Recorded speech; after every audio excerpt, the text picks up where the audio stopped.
जय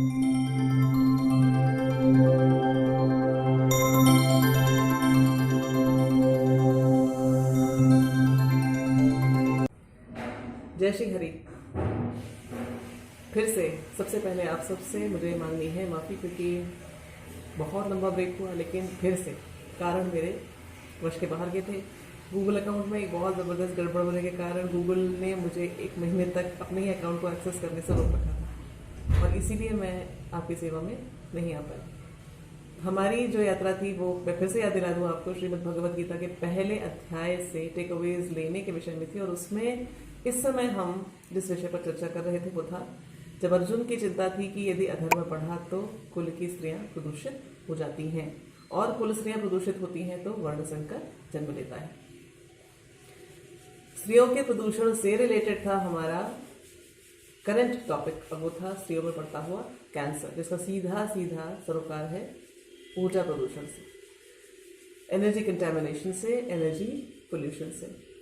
तो energy contamination जब कैंसर के रूप में अभिव्यक्त होता है, मैनिफेस्ट करता है, तो वो कैसे एक एक चक्र से उसका लिंक होता है, वो एक प्राण चिकित्सक के तौर पर जो भी मेरी छोटी सी ज्ञान की सीमा है उसके अंदर मैं आपको बता दूँगी। बात हमारी अभी स्वादिष्ठान चक्र पर चल रही थी, सेक्रल चक्र पर चल रही थी, क्योंकि सेक्रल चक्र और मूलाधार चक्र पर कन्फाइंड चेतना ही है बेसिकली अधर्म।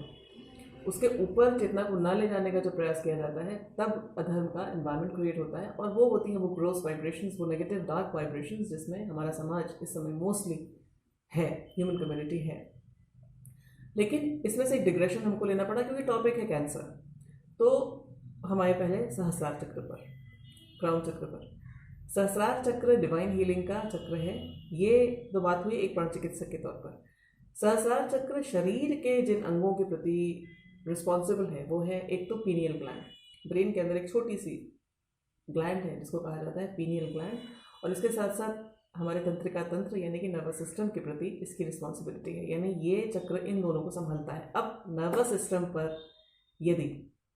कोई भी खतरा है, किसी भी प्रकार की डार्क एनर्जी है, उसको डिवाइन हीलिंग नहीं मिलती, इसका अर्थ ये हुआ कि सीधे सीधे पूरा हमारा शरीर का नेटवर्क प्रभावित होगा। प्राण वाहिनियाँ जो है वो सहस्रार चक्र से प्राण को लेकर, डिवाइन प्राण को लेकर हमारे पूरे शरीर में पहुंचाती हैं। एक एक चक्र तक, मिनी चक्र तक, छोटे छोटे कोशिकाओं तक जो प्राण ऊर्जा पहुंचाई जाती है, उसका ठेका लिया हुआ है सहस्रार चक्र ने। प्रदूषण के माहौल में, अधर्म के माहौल में सबसे पहले सहस्रार चक्र हो जाता है ब्लॉक, और इस सहस्रार चक्र के ब्लॉक हो जाने का कारण, अधर्म होने के कारण ये होता है कि पहली चीज़ डिवाइन हीलिंग बंद, नर्वस सिस्टम पर आघात, ब्रेन की फंक्शनिंग पर आधा आघात, आपके इंट्यूशन के जो चक्र हैं ये खत्म, क्या बुरा क्या अच्छा, क्या खतरनाक क्या लाभप्रद, इसके प्रति पूरा जो आपका इंटरनल जीपीएस है वो खत्म। ऐसे में कंडक्ट और चॉइसेस और डिसीजंस वैसे होने वाले हैं जो खतरा नेचुरली होने वाले हैं। दूसरा ये कि नर्वस सिस्टम कमज़ोर होता चला जा रहा है, उसमें नेगेटिव एनर्जीज, डार्क एनर्जीज लगातार कंजेस्टेड होती चली जा रही हैं। तो ऐसे में हर एक कोशिका उस नेगेटिविटी, उस डार्कनेस को अपने अंदर लेगी, क्योंकि इन कोशिकाओं को खाना ही वही मिल रहा है, वो डिवाइन हीलिंग नहीं हो रही। तो जो डिजीज़ है वो हर चक्र पर मैनिफेस्ट अब होने के चांसेस बहुत ज़्यादा बढ़ जाते हैं, डिपेंडिंग ऑन किस प्रकार की एनर्जी प्रैक्टिसेस हैं किसी व्यक्ति की, and depending on the kind of emotions, sentiments and thoughts this person has created a pattern of, वो किस चक्र पर ये मैनिफेस्ट करेगा ये डिपेंड करता है, और जिस चक्र पर ये चीज़ मैनिफेस्ट करेगी उसी से जुड़े हुए अंग पर आएगा खतरा कैंसर का। तो सहस्रार चक्र की बात इस प्रदूषण से जुड़ी हुई थी, इसलिए हमने इसको एक डिग्रेशन के रूप में लिया। हमने पहले ये जाना कि सहस्रार चक्र को यदि अच्छी कंडीशन में रखना है, डिवाइन हीलिंग चाहिए, तो पहली चीज़ उस परम सत्ता में ये विश्वास कि कोई है, कोई अंतिम व्यक्ति है जिसको हमें मानना चाहिए, जिसके प्रति हमारी रिस्पॉन्सिबिलिटी है to feel gratitude, to feel love and to feel this kind of belonging, कि वो हमारा है और हम उसके, क्योंकि वो सोर्स है। इससे अपने आप इस चक्र को खुलने में हेल्प मिलती है। दूसरी चीज़, अगर स्पिरिचुअल प्रैक्टिसेस व्यक्ति करता है, ध्यान करता है, जाप करता है, या उस प्रकार के कोई पाठ पूजा ऐसे अनुष्ठान वो करता है जिससे उसकी वो चेतना जागती है कि वो एक फिजिकल बॉडी एक मेंटल व्यक्ति नहीं है, वो और कुछ भी है,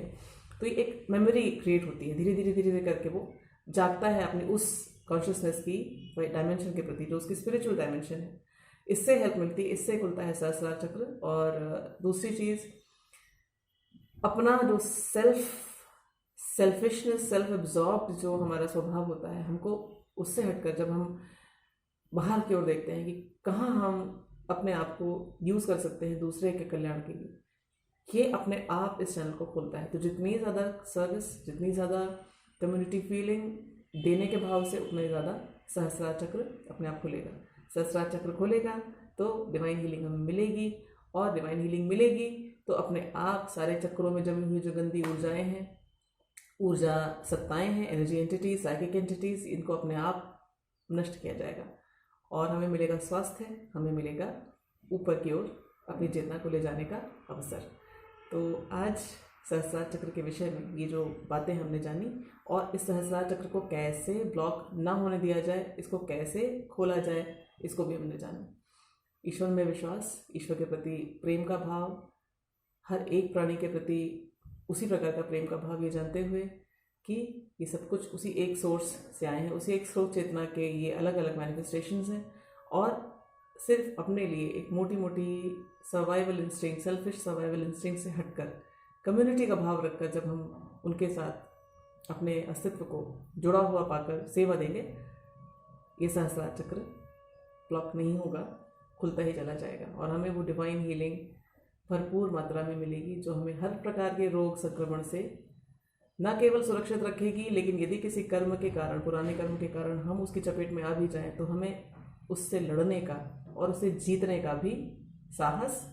और शक्ति इसी सहस्रार चक्र से मिलेगी। तो अब फिर से मिलेंगे अगले वीडियो में, और आपसे फिर से क्षमा प्रार्थना, क्योंकि बहुत लंबे समय के बाद आपकी सेवा में मैं आई। जय श्री कृष्ण।